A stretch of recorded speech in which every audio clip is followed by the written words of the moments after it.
बारिशों का मौसम था। आसमान में रोजाना काले बादल छाते और मूसलाधार बारिश होती। एक दिन माँ पार्वती कैलाश पर्वत पर टहल रही थी। तभी तेज बारिश शुरू हो जाती है।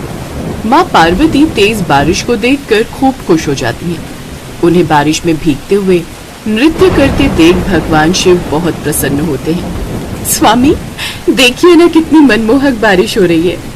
देवी पार्वती, वर्षा ऋतु है ही इतनी सुंदर कि जब बारिश होती है तो नृत्य करने को मन करता है। पर अभी तो मैं तपस्या में बैठने जा रहा हूँ। मैं कुछ देर ही बारिश का आनंद ले सकता हूँ, परंतु ज्यादा देर नहीं। क्या स्वामी, मैं अकेले बारिश का कितना ही आनंद ले लूंगी। अभी यहाँ पर तो कैलाश पर मेरी सखियां भी नहीं है, सब अपने मायके छुट्टियों पर गई हैं। अब मैं अकेली कितना बारिश में भीगूं। मैं एक काम करती हूँ, मैं देवी लक्ष्मी के पास जाती हूँ, फिर हम दोनों मिलकर बारिश का आनंद लेंगे। शिव जी तपस्या के लिए चले जाते हैं और माता पार्वती माता लक्ष्मी के पास जाती हैं।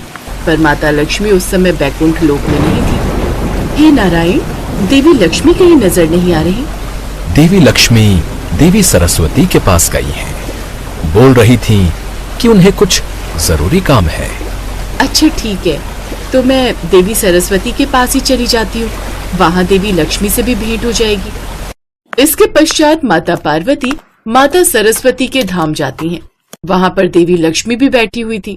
अरे आप और यहाँ? हाँ, मैं पहले देवी लक्ष्मी के पास ही गई थी, पर विष्णु जी ने कहा कि आप मुझे यहाँ मिलोगे। हाँ, मैं देवी सरस्वती के पास आई थी। मैं सोच रही थी कि बहुत समय से पृथ्वीलोक पर नहीं गए, तो हम पृथ्वीलोक पर भ्रमण के लिए चले जाते हैं।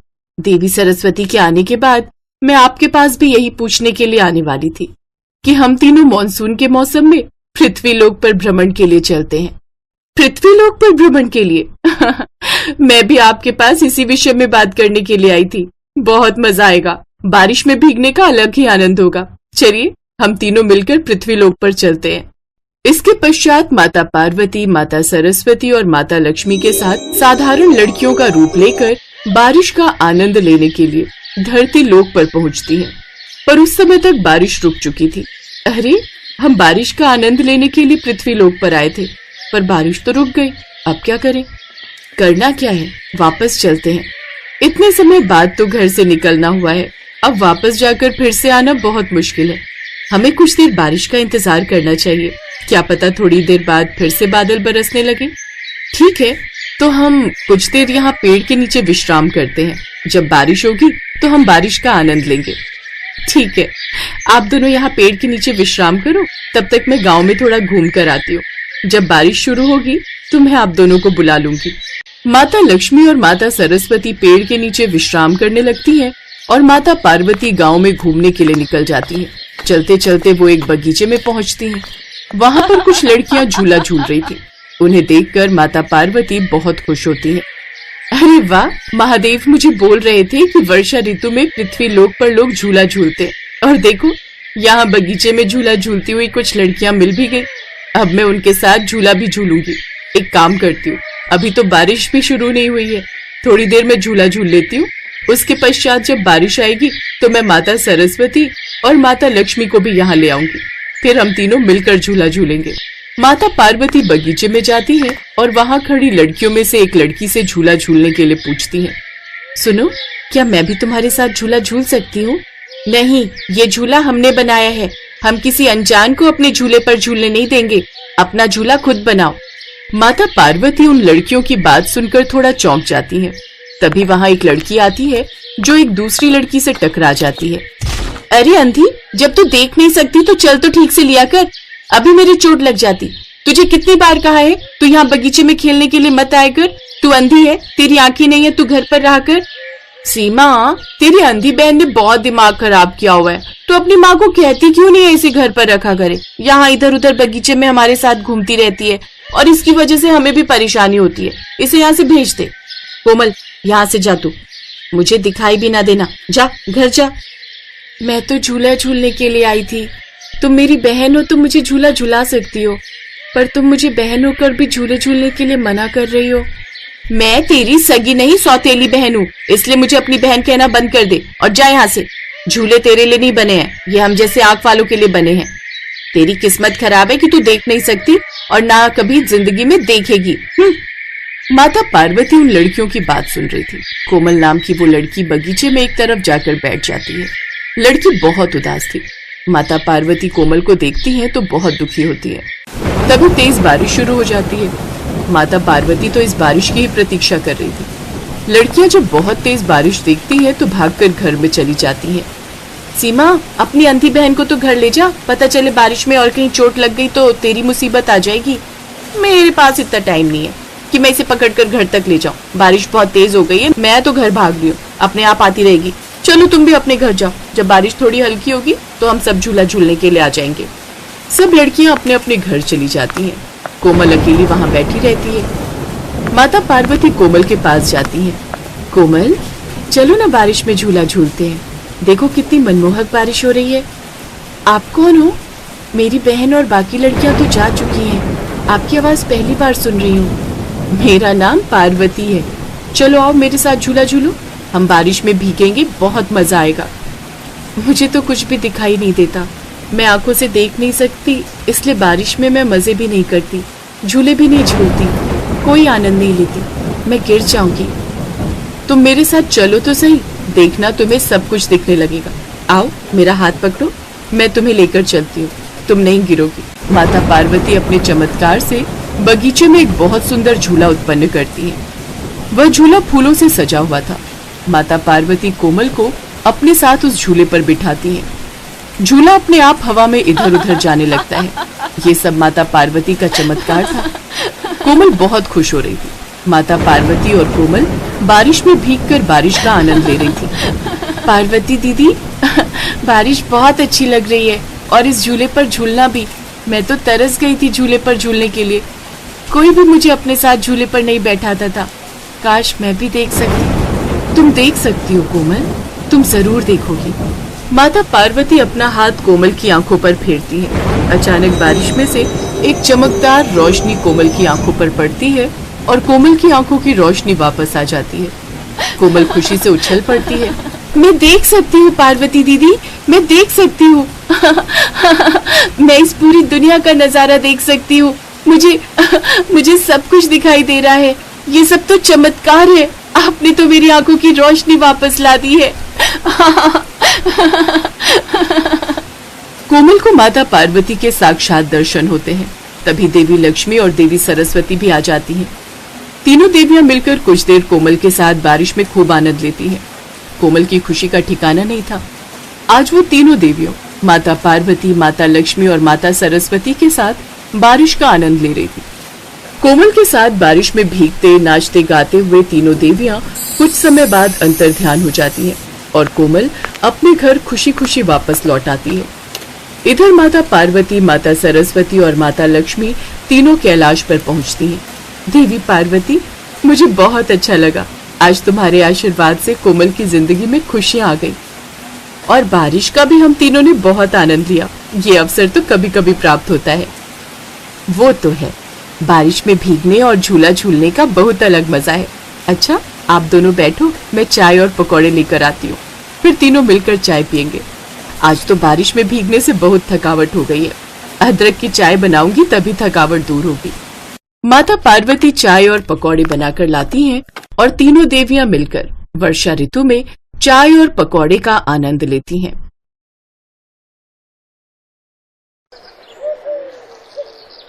एक बार बातों ही बातों में माता पार्वती ने भगवान शिव से आंख मिचौली खेलने की इच्छा जाहिर की। चलिए ना प्रभु, कितने समय से हम दोनों ने कोई क्रीड़ा नहीं की, हम आज कोई खेल खेलते हैं। आज वातावरण कितना सुंदर है। कैलाश पर्वत पर ठंडी हवाओं के झोंके कितने मनमोहक लग रहे हैं। हाँ, वातावरण तो बहुत सुहावना और मनमोहक है, पर हम कौन सी क्रीड़ा करेंगे? अब आप ही बताओ कि हम क्या खेल खेलें? क्यों ना हम आंख मिचौली खेलें? कितने समय से हमने आंख मिचौली नहीं खेली। पर सर्वप्रथम आंख पर पट्टी मैं बांधूंगी ताकि मैं आपको जल्दी से ढूंढ सकूं। ठीक है देवी पार्वती, जैसी आपकी इच्छा। भगवान शिव ने माँ पार्वती की आंखों पर पट्टी बांधी और उसके पश्चात उन दोनों ने आंख मिचौली खेलना प्रारंभ किया। आओ पार्वती, मुझे ढूंढो, बताओ मैं कहाँ हूँ। बस कुछ देर रुकिए स्वामी, मैं आपको पकड़कर ही दिखाऊंगी। मैं आपकी आवाज की दिशा में बढ़ रही हूँ। मैं तो इधर हूँ, तुम कहाँ ढूंढ रही हो? बस बस कुछ देर और प्रतीक्षा कीजिए, मैं आपको पकड़ने वाली हूँ। भगवान शिव भोले भाले, उन्हें क्या पता, उनके डमरू की आवाज को माँ पार्वती भली भांति पहचानती हैं। उन्होंने कुछ ही पलों में भगवान शिव को पकड़ लिया। देखा स्वामी, मैंने आपको पकड़ ही लिया।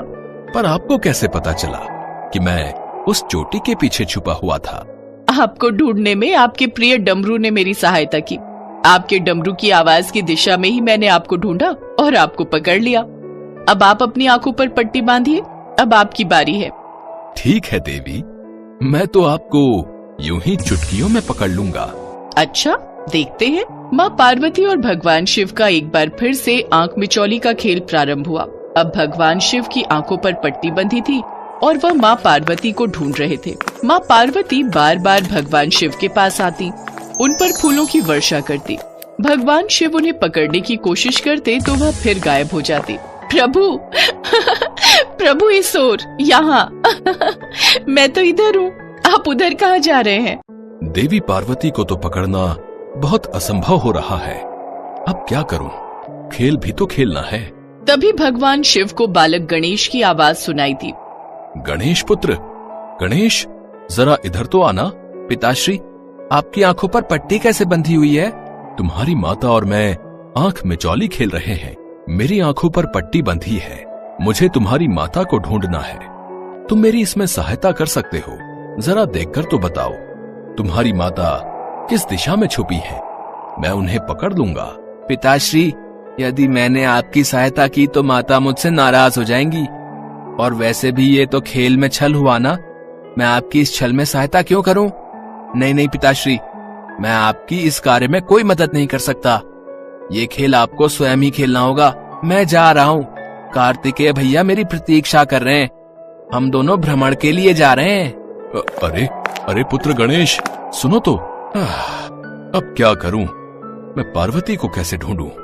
तभी माता पार्वती शिव जी को आवाज लगाती हैं। क्या हुआ स्वामी, पुत्र गणेश ने आपकी सहायता नहीं की?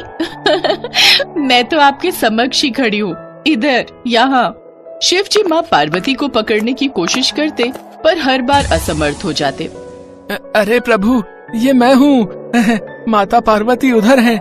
आपने मुझे पकड़ लिया है। हाँ हाँ ठीक है। इस पट्टी से देखने में मुझे बहुत असुविधा हो रही है। मेरी समस्त इंद्रियां भी काम नहीं कर रही। मैं अपनी शक्तियों से देवी पार्वती को देख भी नहीं पा रहा हूँ। स्वामी, जब तक यह मेरे हाथों से बंधी हुई पट्टी आपकी आंखों पर है, आपको दिखाई नहीं देगा। आपको मुझे ऐसे ही ढूंढना होगा, मेरी आवाज की दिशा में, इधर। भगवान शिव बहुत देर तक माता पार्वती को पकड़ने की कोशिश करते रहे, पर हर बार वह असफल हुए। अब उनके पास एक ही रास्ता था जिससे वे माता पार्वती को पकड़ सकते थे।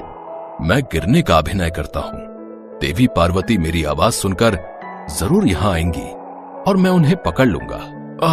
पार्वती! क्या हुआ स्वामी, आपको चोट तो नहीं लगी? मुझे कुछ नहीं हुआ, पर मैंने तुम्हें पकड़ लिया। मैं जीत गया। नहीं नहीं स्वामी, अभी अपनी आंखों से पट्टी मत उतारिए। अभी तो खेल समाप्त ही नहीं हुआ। यदि आप खेल में छल कर सकते हैं तो मैं भी तो आपके साथ छल कर सकती हूँ। जिसे आपने पकड़ा वह मेरी माया थी, मैं तो यहाँ छुपी हूँ। माता पार्वती जानती थी कि भगवान शिव गिरने का नाटक कर रहे हैं, इसलिए उन्होंने अपनी शक्ति से अपनी हमशक्ल उत्पन्न की और खूब जोर से हंसी। कुछ देर तक यह आंख मिचौली का खेल चलता रहा। भगवान शिव को एक और युक्ति सूझी। देवी पार्वती, मैं सोच रहा था मैं आपको ढूंढने में असमर्थ हो रहा हूँ। अब ये खेल ऐसे ही चलता रहा तो मैंने जो आपके बारे में सोचा है, आज मैं आपको कहीं ले जाने वाला था।